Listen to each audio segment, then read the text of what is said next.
సుహాసిని ఎక్కడ ఏ పని చేస్తుందో అని అనవసరంగా భయపడ్డాను. కానీ సుహాసిని తన గురించి కంటే తన బిడ్డ గురించి, బావగారి గురించే ఎక్కువ ఆలోచిస్తుంది.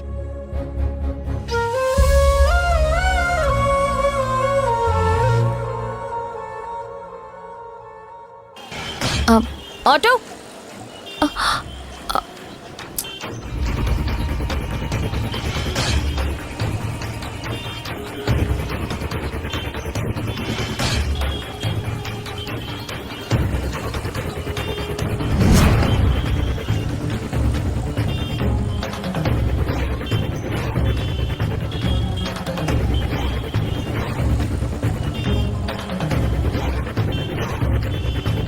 భూమి ఇక్కడుందేంటి? అన్నా, ఒకసారి ఆటో ఓపెన్.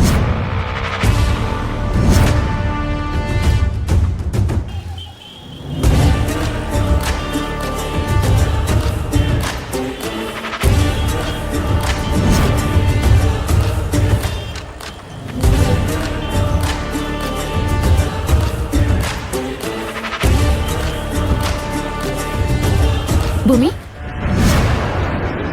ఇక్కడేం చేస్తున్నావు? అయినా ఒకదానివి నిలబడి ఎవరికోసం ఎదురు చూస్తున్నావు? ఏంటి భూమి, ఏం మాట్లాడవు? ఇక్కడేం పని నీకు? ఎవరున్నారిక్కడ? అంటే ఏం లేదా లేక్యా, ఒక ఫ్రెండ్ని కలవడానికి వచ్చాను. వాళ్ళతో మాట్లాడి ఇంటికి బయలుదేరాను. అవునా?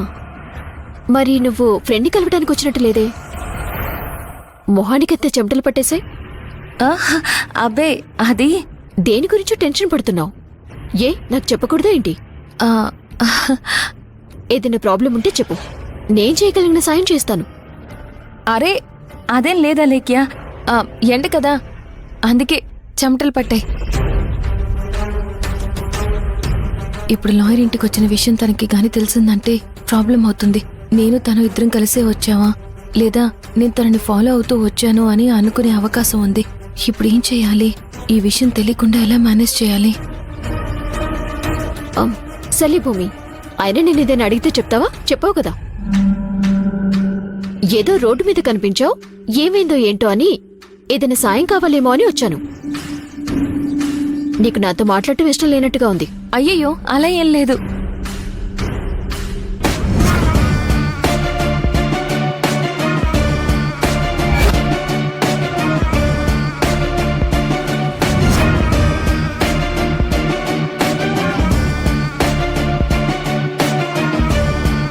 అసలు ఇక్కడ నీ ఫ్రెండ్స్ ఎవరున్నారు? నాకెప్పుడు చెప్పలేదే.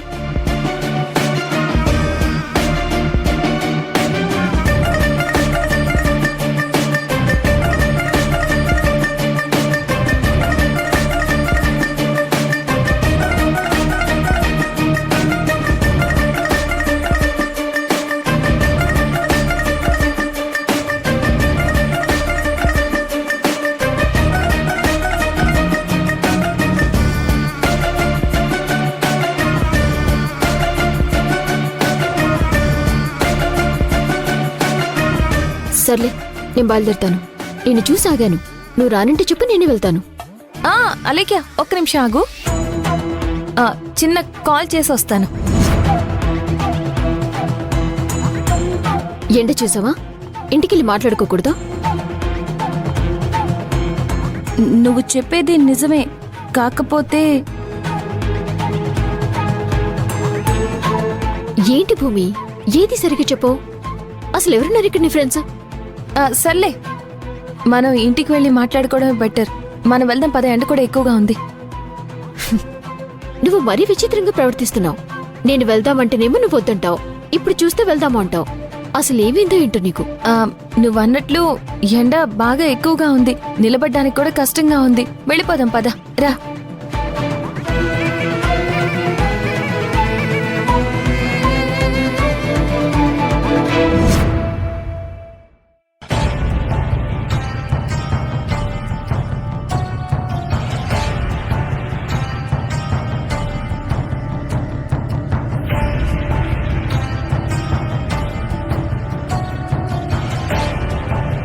ఏంటి భూమి అలా ఉన్నావు? ఏమైంది?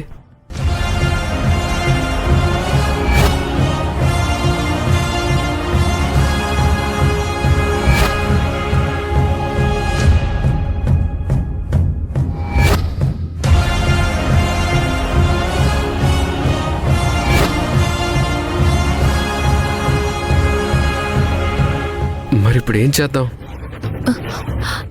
ఏం అర్థం కావట్లేదు మాధవ్. అంతా తలనొప్పిగా ఉంది. ఇప్పుడు పాప ఆస్తి కోసం రిజిస్ట్రేషన్ ఆఫీస్కి వెళ్ళడం, రిజిస్ట్రేషన్ చేయించడం చెయ్యాలి. ఎందుకు ఇలా జరుగుతుంది భూమి? రోజు రోజుకి సమస్యలు పెరుగుతున్నాయి. సమస్య లేకుండా చూసుకుందామంటే దారి దొరకటం లేదు. వద్దనుకున్న ప్రతిసారి కావాలని మనమే చేస్తున్నాం. చివరికి మనమే ఇబ్బంది పడుతున్నాం. మరేం చేద్దామంటావు? నాకు అర్థం కావడం లేదు మాధవ్. అసలు మనం ఎందుకు ఇంత ఆలోచించాలి భూమి? ఇంట్లో పరిస్థితులన్నీ చక్కబడ్డాయి. అందరం హాయిగా ఉండొచ్చు అనుకున్న టైంలో సుహాసిని కనిపించింది. సరే, ఇంటికి తీసుకొస్తే బాగుంటుందని తీసుకొచ్చాం. ఆ బిడ్డ ఎవరు అంటే మళ్ళీ తను ఎక్కడ బాధపడాల్సి వస్తుందో అని నా బిడ్డ అని అబద్ధం చెప్పాం. తన కోసం మనం ఇంత చేస్తుంటే ఇప్పుడు లాయర్ గారితో వెళ్ళి మాట్లాడిందంటే ఏం చేయాలి? తనని ఏమనాలి?